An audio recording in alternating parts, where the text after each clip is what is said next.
नमस्कार दोस्तों, आज के इस वीडियो के अंदर हम लोग शीतल यूनिवर्सल लिमिटेड के आईपीओ के बारे में बात करेंगे।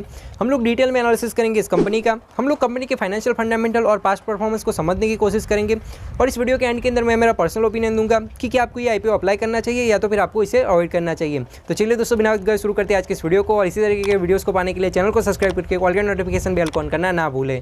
अगर हम लोग बात करें यहाँ पर कंपनी के और उनके बिजनेस की, तो कंपनी इनकॉर्पोरेट हुई थी 2015 के अंदर। यहाँ पर जो Sheetal universal limited is engaged in the business of sourcing and processing and supply of agriculture commodities like peanuts, seeds and many more other things. तो अगर मैं आपको आसान भाषा के अंदर समझाऊँ तो ये लोग जो है वो यहाँ पर एग्रीकल्चर से रिलेटेड जो प्रोडक्ट्स होते हैं तो उनके प्रोसेसिंग का और उनको जो क्लीन करने का जो प्रोसेस होता है, फिर उनका जो सप्लाई से रिलेटेड प्रोसेस होता है, तो वो सारा काम ये यहाँ पर कंपनी करती है। और साथ ही साथ जो यहाँ पर जो प्रोडक्ट्स होता है, जो एग्रीकल्चर का जो रॉ मटेरियल है, तो उस वाले जो प्रोडक्ट्स में से ये लोग यहाँ पर अदर थिंग्स मतलब कि दूसरे प्रोडक्ट्स बनाते हैं। जैसे कि यहाँ पर पीनट बटर हो गया, यहाँ पर बिस्किट्स वगैरह हो गए, केक हो गई, फिर यहाँ पर चॉकलेट हो गई, दूसरे फूड प्रोडक्ट्स हो गए।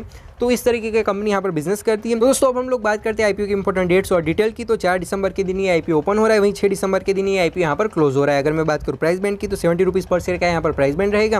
वहीं अगर मैं बात करूँ लॉट साइज की, तो 2000 शेयर्स का यहाँ पर एक लॉट रहेगा। वहीं अगर मैं बात करूँ टोटल इशू की, तो 23 करोड़ का टोटल इशू है। और जितना का जितना इशू है वो सारा का सारा यहाँ पर फ्रेश इशू है। तो ये एक अच्छी चीज़ हमें देखने को मिल रही है। अगर मैं बात करूँ कैटेगरी वाइज लॉट साइज की और इन्वेस्टमेंट अमाउंट की, तो रिटेल कैटेगरी के अंदर आप लोग मिनिमम और मैक्सिमम एक लॉट के लिए ही अप्लाई कर सकते हो, जहाँ पर आपको 2000 शेयर्स मिलेंगे और जो आपकी इन्वेस्टमेंट है वो यहाँ पर 1,40,000 रुपीज़ की हो जाएगी। वहीं एचएनआई कैटेगरी के अंदर मिनिमम आपको 2 लॉट के लिए अप्लाई करना पड़ेगा, जहाँ पर आपको 4000 शेयर्स मिलेंगे और जो आपकी इन्वेस्टमेंट है यहाँ पर 2,80,000 रुपीज़ की हो जाएगी। अगर हम लोग बात करें यहाँ पर प्रमोटर होल्डिंग के ट्रेंड की, तो इस आईपीओ से पहले कंपनी के प्रमोटर के पास में 95% स्टेक था, जो कि इस आईपीओ के बाद में घटकर 66.81% हो जाएगा। लेकिन आईपीओ के बावजूद भी कंपनी के प्रमोटर के पास में 66% जितना स्टेक रहेगा, तो ये एक पॉजिटिव चीज़ हमें देखने को मिल रही है। तो दोस्तों, अब हम लोग यहाँ पर कंपनी के फाइनेंशियल्स की स्टडी करते हैं। हमें यहाँ पर पिछले 3 सालों का डेटा दिया गया है। अगर मैं बात करूँ एसेट्स की, तो जो एसेट्स की ग्रोथ है वो ईयर ऑन ईयर काफ़ी अच्छी रही है और एज ऑफ नाउ कंपनी के पास में 43 करोड़ के करीब एसेट्स हैं, तो एक अच्छी चीज़ हमें देखने को मिल रही है। वहीं अगर मैं बात करूँ कि रेवेन्यू की, तो ईयर ऑन ईयर रेवेन्यू के अंदर भी काफ़ी अच्छी ग्रोथ देखने को मिल रही है। वहीं अगर मैं बात करूँ प्रॉफिट आफ्टर टैक्स की, तो ये आंकड़ा जो है पर्सनली काफ़ी ज़्यादा सेटिस्फाइंग है, क्योंकि 2021 के अंदर कंपनी ने सिर्फ और सिर्फ 25 लाख का प्रॉफिट बुक करा। फिर वो प्रॉफिट जो है वो बढ़कर यहाँ पर 2022 के अंदर 28 लाख का हो गया। फिर 2023 के अंदर जो प्रॉफिट है वो बढ़कर यहाँ पर 2 करोड़ के करीब पहुँच गया, 1,98 लाख का हो गया। मतलब कि आप लोग करीब 2 करोड़ मान सकते हो। तो जो प्रॉफिट की ग्रोथ है वो काफ़ी ज़्यादा अच्छी है। और जैसे ही फाइनेंशियल ईयर मार्च के अंदर खत्म हुआ, तो वहाँ से लेकर अगस्त के बीच के अंदर भी कंपनी ने यहाँ पर 1 करोड़ और 87 लाख की प्रॉफिट बुक करी है। तो कंपनी हाईली प्रॉफिटेबल है, कंपनी की प्रॉफिट ग्रोथ भी अच्छी है और आने वाले सालों के अंदर अगर हमें यही प्रॉफिट ग्रोथ देखने को मिलती है तो काफ़ी अच्छे रिटर्न्स भी यहाँ पर बन सकते हैं। अगर मैं बात करूँ कि नेटवर्थ की, तो ईयर ऑन ईयर नेटवर्थ के अंदर भी काफ़ी अच्छी ग्रोथ है।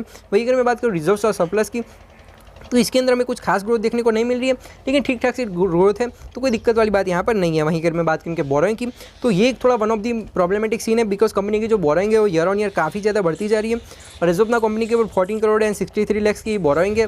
तो एक नोटिस करने वाला पॉइंट यहाँ पर हो जाता है। दोस्तों, अगर हम लोग बात करें कि परफॉर्मेंस इंडिकेटर की या तो फिर की मैट्रिक्स की, तो इस आईपीओ के अंदर जो कंपनी का पीई रेशियो वो 27 का है। वहीं जो कंपनी की मार्केट कैप है वो यहाँ पर 80 करोड़ की है। जो पीई रेशियो है उसका हम लोग यहाँ पर जस्टिफिकेशन नहीं कर सकते, क्योंकि हमें यहाँ पर पीयर की कंपनियाँ नहीं दी गई है। मैं आपको यहाँ पर पीयर कंपेरिजन करके नहीं दिखा सकता। तो हम लोग अगर 27 के पीई को अगर एवरेज सा भी मानकर चलते या तो फिर कंपनी को थोड़ा बहुत अंडर वैल्यूड भी मानकर चलते, तो हमारा जो फोकस है वो अभी यहाँ पर दूसरी चीज़ों के ऊपर होना चाहिए। जैसे कि अगर हम लोग बात करें रिटर्न ऑन इक्विटी की, तो कंपनी का 36% का रिटर्न ऑन इक्विटी है, जो कि अच्छा सा देखने को मिल रहा है। वहीं जो कंपनी का रिटर्न ऑन कैपिटल एम्प्लॉयड है वो 21.59% का है, तो ये भी हमें काफ़ी ज़्यादा अच्छा सा देखने को मिल रहा है। मतलब कि कंपनी जो पैसा अपने धंधे के अंदर लगा रही है उसके ऊपर अच्छे खासे रिटर्न्स ला कर दे रही है, एक पॉजिटिव चीज़ हमें देखने को मिल रही है। वहीं अगर मैं बात करूँ कि डेट टू इक्विटी रेशियो की, तो 2.09 का इन लोगों का डेट टू इक्विटी रेशियो, तो ये थोड़ा सा प्रॉब्लमेटिक हो जाता है, क्योंकि दोस्तों कंपनी के ऊपर जो बोरोइंग है काफ़ी ज़्यादा डेट है, काफ़ी ज़्यादा बोरोइंग है, इसके चलते डेट टू इक्विटी रेशियो भी काफ़ी ज़्यादा हाई है। तो जो लोग यहाँ पर रिस्क लेना प्रेफर नहीं करते, जो लोग यहाँ पर इस तरीके की हाईली डेट वाली कंपनियों के अंदर इन्वेस्ट करना पसंद नहीं करते, तो वो लोग इस कंपनी को पूरी तरीके से अवॉइड कर सकते हैं। अगर मैं बात करूँ यहाँ पर सब्सक्रिप्शन स्टेटस की, तो आज मैं ये वीडियो बना रहा हूँ तभी आईपीओ ओपन में पहला ही दिन हुआ है और मैं दोपहर के 2:30 बजे के आसपास में ये वीडियो बना रहा हूँ। तो सब्सक्रिप्शन स्टेटस कुछ इस तरीके का है। एचएनआई कैटेगरी के अंदर ये आईपीओ 1.73 टाइम्स जितना ओवर सब्सक्राइब हुआ है। वही रिटेल कैटेगरी के अंदर ये आईपीओ जो है वो 2.31 टाइम्स जितना ओवर सब्सक्राइब हुआ है और टोटल ये आईपीओ जो है वो 2.53 टाइम्स जितना ओवर सब्सक्राइब हुआ है। तो पहले दिन के अंदर जितना मतलब कि यहाँ पर सब्सक्रिप्शन होना था उससे भी ओवर सब्सक्रिप्शन हो चुका है, तो एक पॉजिटिव चीज़ हमें देखने को मिल रही है। दोस्तों, अगर हम लोग यहाँ पर ग्रे मार्केट प्रीमियम की थोड़ी बहुत स्टडी करने की कोशिश करें, तो 30 नवंबर तक इस कंपनी का यहाँ पर कोई भी ग्रे मार्केट प्रीमियम नहीं चल रहा था। फिर 3 दिसंबर के दिन इसके अंदर 7 रुपीज़ का हमें जीएमपी देखने को मिला, ग्रे मार्केट प्रीमियम देखने को मिला। और एज ऑफ नाउ आज की तारीख के अंदर जब इस आईपीओ ओपन हुए पहला दिन हुआ है, तो पहले दिन के सब्सक्रिप्शन के हिसाब हिसाब से जो ग्रे मार्केट प्रीमियम है वो यहाँ पर 12 रुपीज़ का चल रहा है। और इसके हिसाब से यहाँ पर अगर मैं बात करूँ रिटर्न्स की तो 14% के रिटर्न्स की यहाँ पर एक्सपेक्टेशन बन रही है। तो अगर आखिरी दिन आते आते अगर हमें इस IPO के अंदर अच्छा खासा सब्सक्रिप्शन देखने को मिलता है तो GMP के अंदर भी ग्रोथ होगी, GMP भी बढ़ेगा, और जब GMP बढ़ेगा तो हमारी लिस्टिंग इनकी भी एक्सपेक्टेशन यहाँ पर बढ़ जाएगी। लेकिन मैं एक चीज़ तो आपको क्लियर कट बता सकता हूँ कि मिनिमम आप लोग 20% की लिस्टिंग इनकी एक्सपेक्टेशन तो यहाँ पर लेकर ही चलिए। बाकी किस कैटेगरी के अंदर कितना सब्सक्रिप्शन आता है उस हिसाब से आपको यहाँ पर लिस्टिंग इनके बारे में सोचना चाहिए। तो दोस्तों हम लोगों ने यहाँ पर डिटेल में एनालिसिस करा शीतल यूनिवर्सल लिमिटेड के IPO का।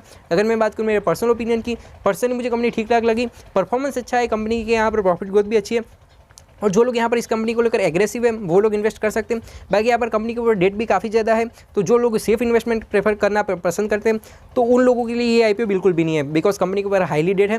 तो जो लोग यहाँ पर इन्वेस्टमेंट के अंदर इस तरीके की कंपनियों को प्रेफर करना नहीं पसंद करते तो आप लोग थोड़ा सा दूर रह सकते हो। वहीं अगर मैं बात करूँ लॉन्ग टर्म की तो लॉन्ग टर्म के लिए भी आप लोग एक अच्छा खासा विजन रख सकते हो। वहीं अगर बात करें लिस्टिंग इनकी तो इसके लिए आपको आखिरी दिन के GMP और सब्सक्रिप्शन स्टेटस का वेट करना चाहिए। पहले दिन के हिसाब से तो सब्सक्रिप्शन जो है वो ठीक ठाक से है, वही जो GMP है वो भी अच्छा खासा है, 12 रुपीज़ का GMP है और 14% की लिस्टिंग इनकी एक्सपेक्टेशन है। तो बस ये कुछ बातें थी जो मुझे इस वीडियो के अंदर रखनी थी। आई होप कि आपके सारे के सारे डाउट्स क्लियर हो गए होंगे। मैं मिलता हूं आपको ऐसे वीडियोस के साथ, तब तक के लिए बाय बाय, जय हिंद, वंदे मातरम।